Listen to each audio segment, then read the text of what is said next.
Welcome sa isa na namang episode ng Totoong Kwento sa Cruise Ship. Pag-usapan natin ang buhay ng isang waiter sa cruise ship. Dito parang sa pelikula na chill-chill lang.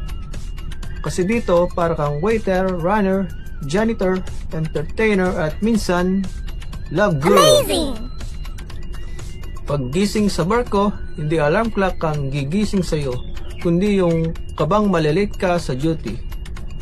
Breakfast sa crew mess, syempre buffet yan. Pero ang tunay na tanong, maitlog pa ba? O puro tinapay at kanin na walang ulam? Tapos habang kumakain ka pa, may kapitan na parang ninja na biglang pumasok. Kaya kahit di masarap yung kape, smile ka pa rin.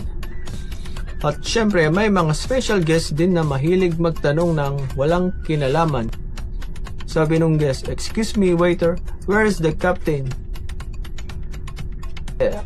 Sabi ko, baka nasa cockpit, sa bridge pala. Baka busy siya, nagda-drive. Akala mo tapos na.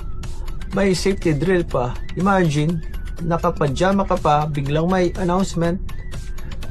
Ako naman, parang action star, takbo agad, dala ang life jacket. Pero deep inside, sana wag ngayon lumubog, may utang pa ako. Break time na naman. Siyempre, banding sa mga crew, kwentuhan ng mga kalokohan at pinaka-common line, ilang contract ka pa bago ka yumaman.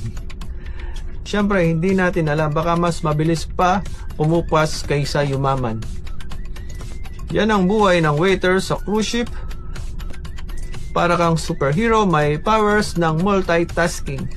Para kang comedian, laging may fake smile kahit gusto mo nang mag-walk out. At para kang love advisor, kasi kahit ikaw single, lagi ka pa rin tagapayo sa broken-hearted na kabaro. Kaya sa mga loads natin dyan sa barko, saludo ako sa inyo. At kung gusto nyo pang marinig mga kwento ng buhay seaman, likes and follow nyo lang. Thank you for watching. Bye!